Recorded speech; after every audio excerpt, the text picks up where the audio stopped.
नमस्कार, मैं हूं आपके साथ पूर्णिमा मिश्रा। हमारे खास प्रोग्राम क्या कहते हैं नरेंद्र मोदी में आज आपको सुनवाएंगे पीएम मोदी का वो ऐतिहासिक भाषण जो उन्होंने 22 नवंबर 2013 को दिल्ली में दिया। अपने भाषण में मोदी जी ने कहा कि अगर आपके इरादे नेक हों, आप जनता जनार्दन के दुखों के साथ जुड़े हुए हों, तो समाधान के रास्ते अपने आप मिलते जाते हैं। लेकिन कांग्रेस पार्टी ये मन से मान चुकी है कि ईश्वर ने हमको सत्ता के लिए ही पैदा किया है। जनता हमारी जेब में है, जाएंगे तो कहां जाएंगे। मित्रों, लोग सवाल करते हैं कभी कभी कि मोदी जी, आपके पास गुजरात मॉडल है, वो है क्या? ऐसा पूछते हैं। क्या वो कहीं लागू पड़ेगा क्या? ऐसा पूछते हैं। भाइयों बहनों, मैं मॉडल की चर्चा नहीं करता हूं, लेकिन मैं एक समस्या को आज हाथ लगाना चाहता हूं। आप देखिए, आप यमुना जी के पास बैठे हैं और फिर भी पानी के लिए तरस रहे हैं। गुजरात के अंदर 4000 गांव ऐसे थे 2001-2 में, जिन 4000 गांवों को टैंकर से पानी दिया जाता था। और टैंकर ये भ्रष्टाचार का बहुत बड़ा उद्योग है। आधा टैंकर भरो, 5 चक्कर काटे हो, 10 लिखवाओ, पानी कहीं से भी भरो, कहीं भी डालो। बहुत बड़ा खेल है वो, बहुत बड़ा खेल है। भाइयों बहनों, पाकिस्तान की, भारत की सीमा पर हमारे जो जवान देश की सेवा करते हैं, उनको पानी के लिए कभी 900 ऊंट लगाए गए थे रेगिस्तान में। 900 ऊंट। और ऊंट रेगिस्तान में पानी ले जाते थे। भाइयों बहनों, इस 8 साल के भीतर भीतर मध्य प्रदेश के किनारे पर नर्मदा का पानी उठा करके हिंदुस्तान पाकिस्तान की सीमा पर हमारा जो जवान तैनात था, उसे नर्मदा का पानी पहुंचाने का काम हमने किया।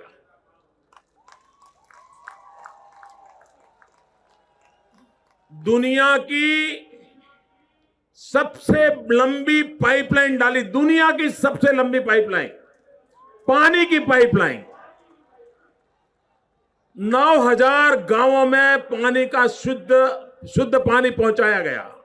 अच्छा, मुझे बताइए मित्रों, ये यमुना जी का शुद्धिकरण, ठीक है? जरा मैं थोड़े सैंपल देना चाहता हूं, क्योंकि ये ऐसा है भाई, मेरी मुसीबत ऐसी है कि मैं एलिट क्लास से नहीं आता, मैं सामान्य गरीब परिवार से आता हूं।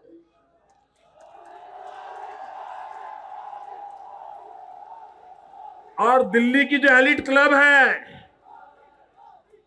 वो मुझे कभी स्वीकार नहीं कर सकती। उनके लिए मैं उनकी आंखों में चुभता रहता हूं। ये क्या करेगा, ये क्या बोलेगा, ये कैसे करेगा, है पता नहीं क्या क्या स्टोरियां चलती हैं। मैं तो भाइयों बहनों, मैं एक और सैंपल देता हूं। और वह 3 पीढ़ी से जो लोग राजनीति में हैं,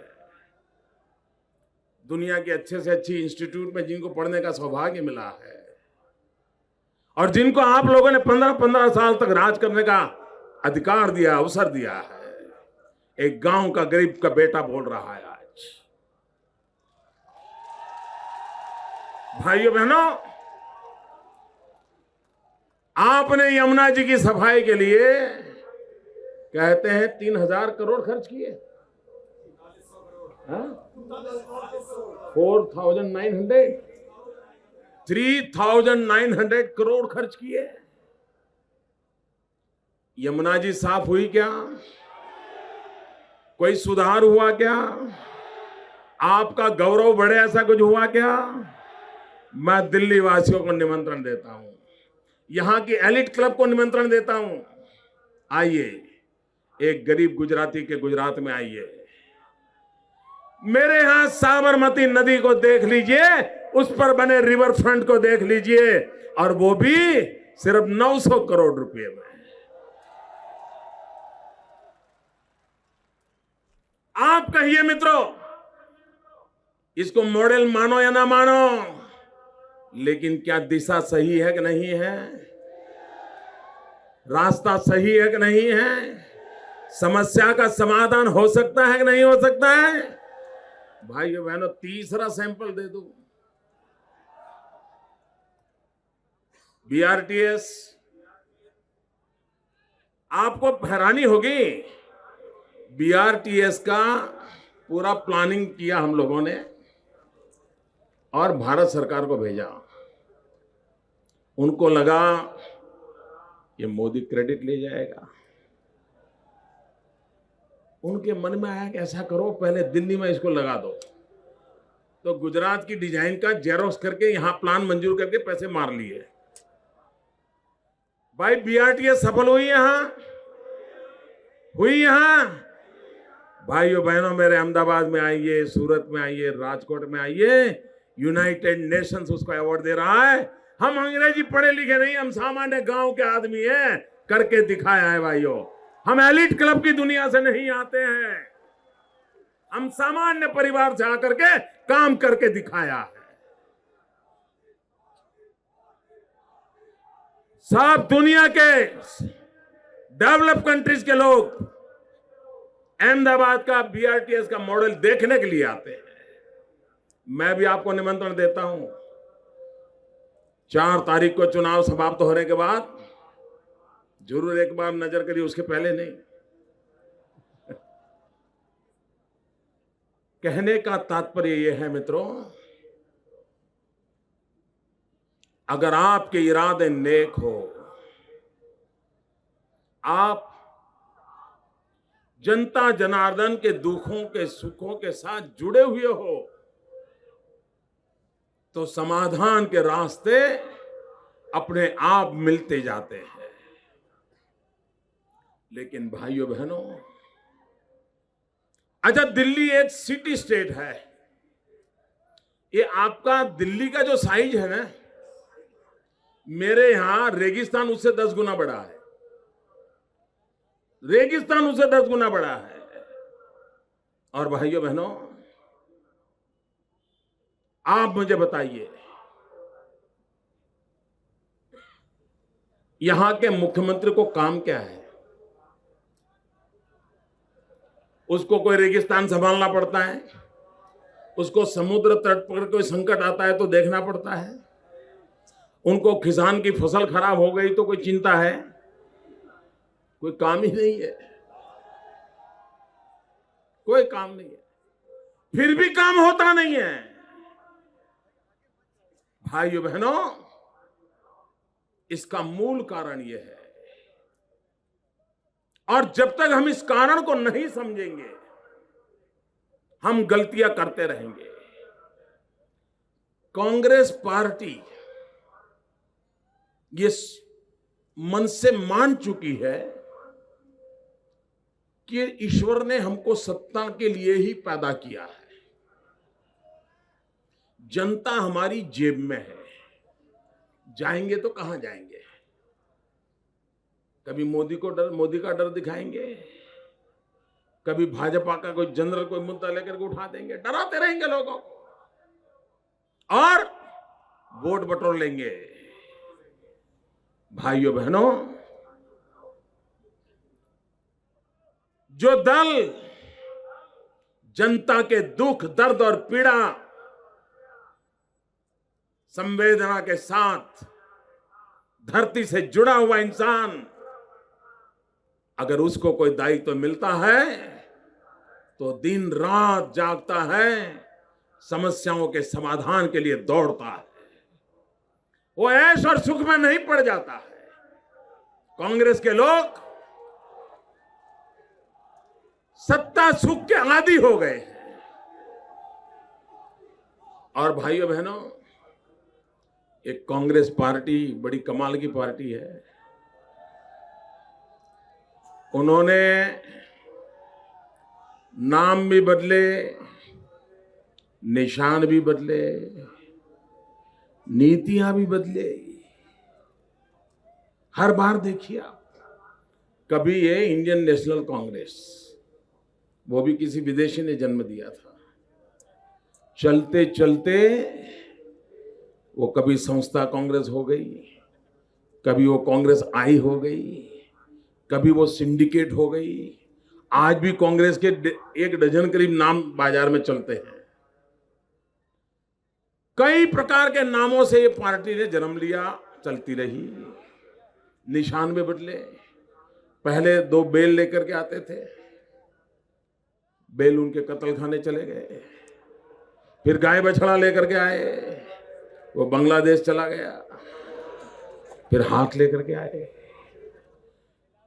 पार्टी के नाम बदले, निशान बदले, नीतियां भी बदली। कभी बैंकों का राष्ट्रीयकरण, डिगना, फलाना सब सरकार में जमा कर लो और उसी की वाहवाही करके चुनाव जीत लिया। नरसिम्हा राव आए, सब छोड़ दो, रिफॉर्म करो, उलट कर दिया, सारा उलट करके फिर कहते हैं चुनाव जीत लो। यानी सब नीतियां चुनाव जीतने के लिए, देश के लिए नहीं, देश के भविष्य के लिए नहीं। और भाइयों बहनों, कांग्रेस में अगर नहीं बदला है तो एक ही बात नहीं बदली है, और वो नीयत नहीं बदली है। इनकी नीयत ऐसी है, उस नीयत को लेकर के कभी देश का भला नहीं हो सकता है। और इसलिए भाइयों बहनों, कांग्रेस पार्टी वो भ्रष्टाचार में तो लिप्त है, लेकिन कभी कभी ऐसा भी भ्रष्टाचार करते हैं जो देश की आन बान शान को गहरी चोट पहुंचाते हैं। और उनको अंदाज नहीं होता है, लेकिन वो ऐसे आदत हो गई है उनको कि वो भ्रष्टाचार किए बिना जी नहीं सकते जी। उनकी आदत हो गई है, उसके बिना वो रह नहीं सकते। भाइयों बहनों, कॉमनवेल्थ गेम्स का भ्रष्टाचार, हर एक लोग इसकी चर्चा करते होंगे, लेकिन मैं आज उसको दूसरे तरीके से चर्चा करना चाहता हूं। मैं सिर्फ उसे रुपये पैसे मारने वाली घटना के रूप में देखता नहीं हूं। वो तो पाप किया है उन्होंने, सैकड़ों हजारों करोड़ रुपया देश की इज्जत लुटा दी इन्होंने। भाइयों बहनों, आप देखिए, दुनिया का हर देश अपने यहां कोई भी अंतर्राष्ट्रीय अवसर होता है, उसका उपयोग पूरे विश्व में अपने देश के ब्रांडिंग के लिए करता है।